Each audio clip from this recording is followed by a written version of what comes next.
नमस्कार मित्रों, life target coaching Jangipur में आपका स्वागत है। और आज जो है हम बहुत ही एक बढ़िया चीज के साथ आए हैं और एक बहुत ही बढ़िया सिस्टमेटिक ढंग से जो है एक व्यवस्था बना कर आए हैं।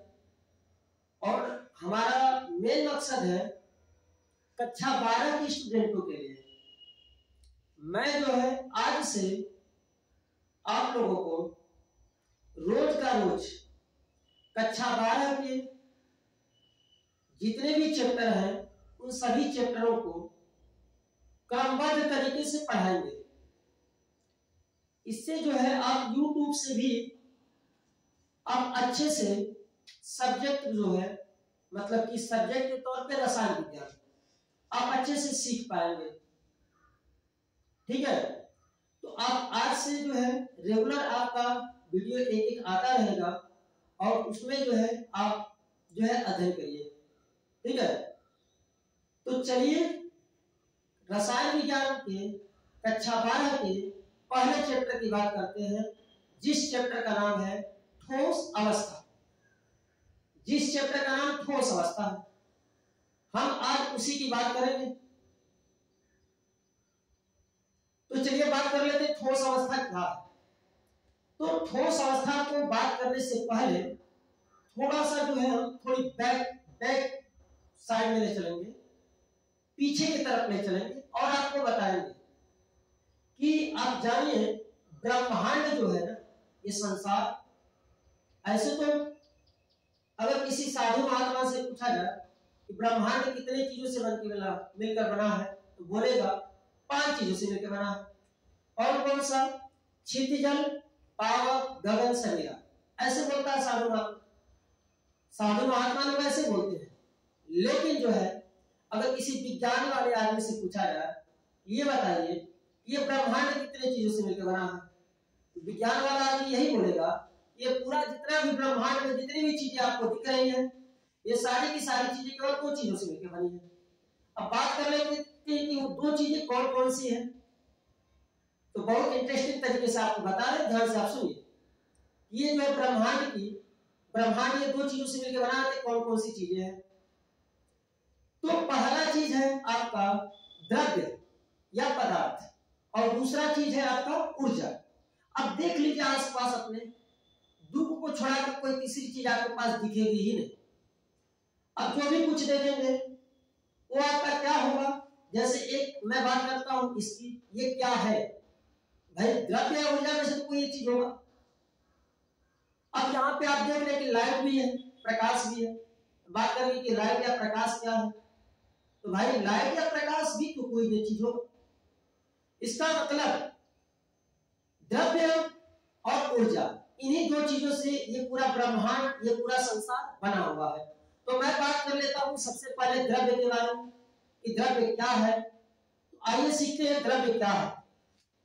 तो ब्रह्मांड का वह अवयव, गौर से सुनिए, ब्रह्मांड का वह अवयव जो स्थान घेरता है तथा जिसमें भार होता है।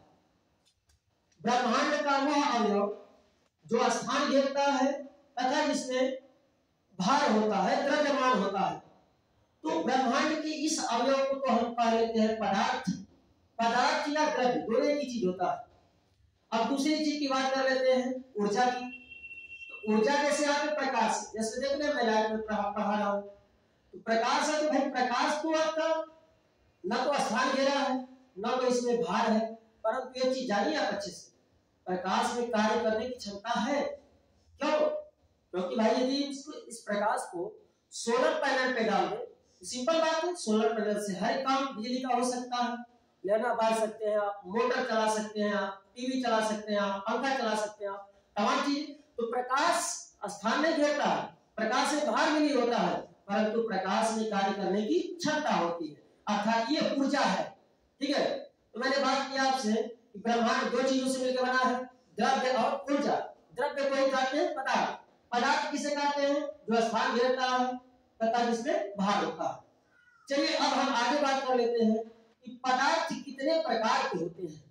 तो भाई बात करें तो अवस्था के आधार पे, ध्यान से सुनिए बच्चे, अवस्था के आधार पे यदि देखा जाए तो अवस्था के आधार पे पदार्थ जो होते हैं 3 प्रकार के होते हैं मुख्य रूप से।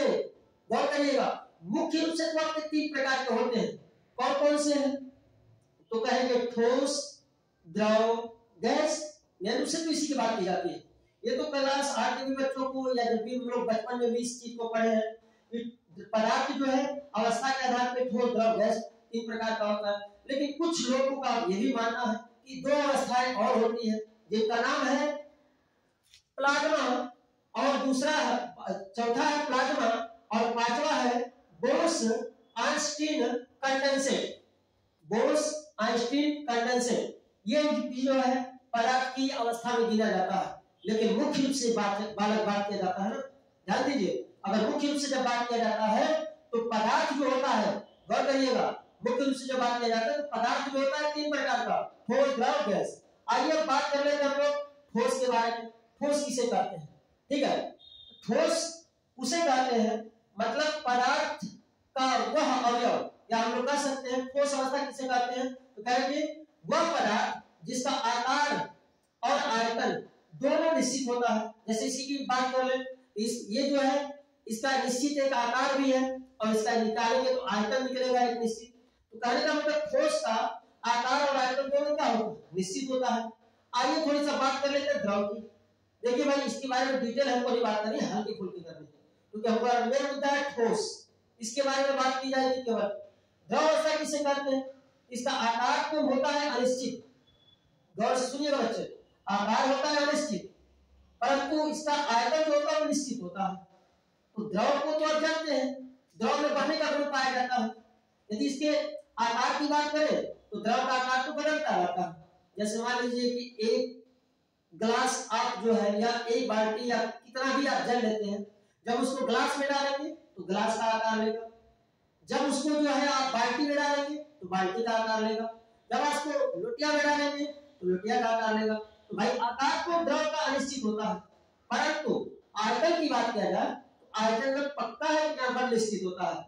क्योंकि यदि 1 लीटर लेंगे द्रव, यदि आप उसको ग्लास में डालिए, चाहे आप में उसको लोटिया में डालिए, चाहे आप उसको जो है बाल्टी में डालिए, 1 लीटर डालेंगे तो 1 लीटर ही रहेगा भाई, वो तो बदलने वाला नहीं है। तो आयतन 1 लीटर का आयतन है, तो इसका मतलब क्या है? आयतन तो निश्चित होता है, परंतु आकार क्या होता है? अनिश्चित होता है। अब आ जाइए हम जो है पदार्थ के जो है तीसरी अवस्था के बारे में बात करते हैं, जिसका नाम है गैस अवस्था।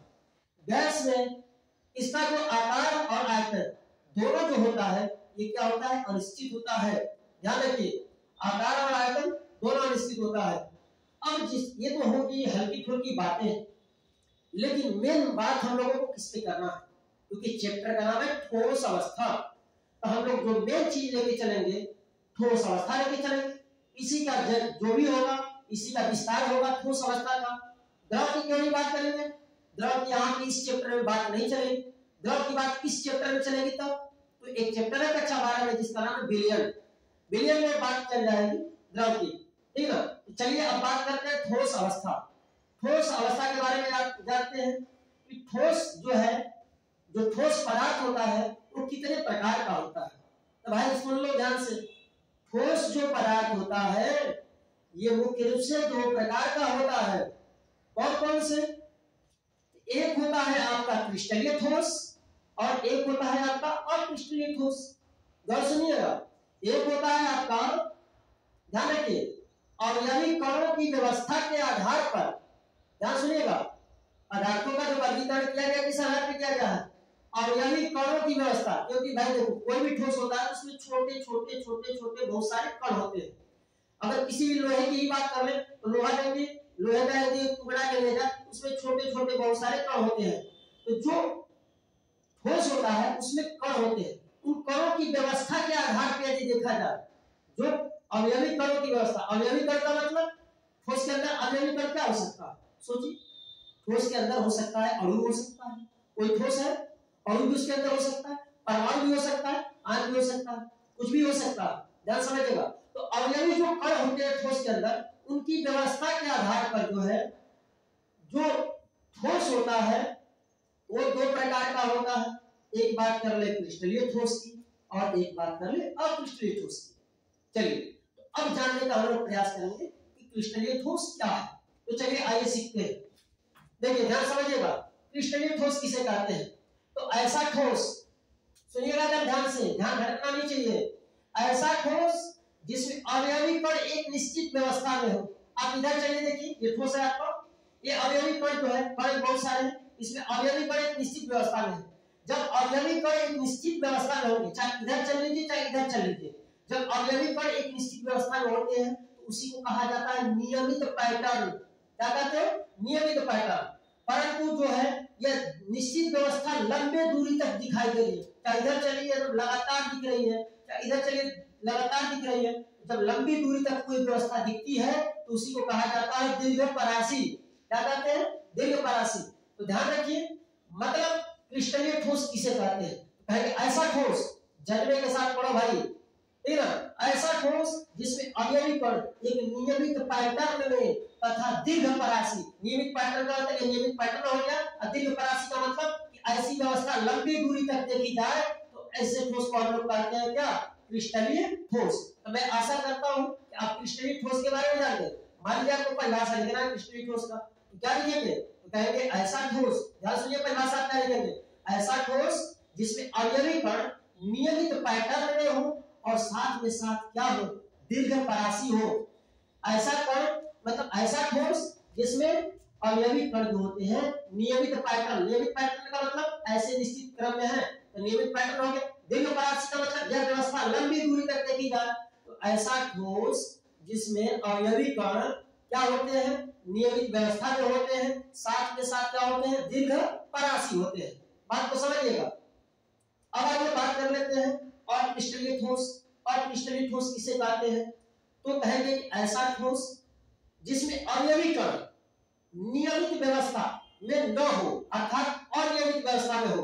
आप देखिए इधर चलेंगे तो कुछ दूरी तक नियमित व्यवस्था दिख रही है, लेकिन इधर चलिए देखिए कुछ दूरी तक नियमित दिख रहा है, लेकिन कुछ देर के बाद नियमित व्यवस्था नहीं दिख रहा।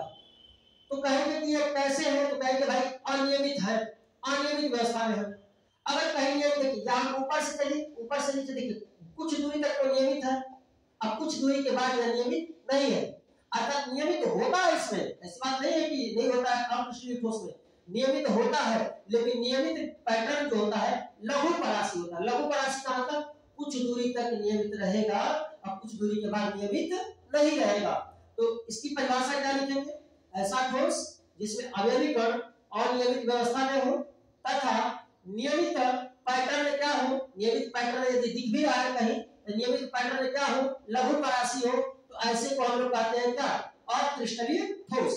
तो मैंने बहुत अच्छे से समझाने का प्रयास किया बच्चों कि क्रिस्टलीय ठोस क्या है और अक्रिस्टलीय ठोस क्या है। तो मैंने जो है आपसे क्रिस्टलीय ठोस और अक्रिस्टलीय ठोस पर चर्चा किया। मैंने आपको बताया कि जो ठोस होता है वो कितने प्रकार का होता है मुख्य रूप से। मैंने बात किया कि ठोस जो होते हैं वे क्रिस्टलीय और अक्रिस्टलीय दो प्रकार के होते हैं। आज के लिए इतना ही, और आप जो है ज्यादा से ज्यादा जो है चैनल को जितने भी वीडियो जाते हैं कई बार जो है रिपीट करके देखा करिए, और उसमें स्क्रीनशॉट आप लेकर जो है आप नोट्स अच्छे से तैयार कर सकते हैं। ऐसे ही रोज का रोज जो है क्रमशः वीडियो आते रहेंगे। लाइव टारगेट चैनल से जुड़ने के लिए बहुत बहुत धन्यवाद।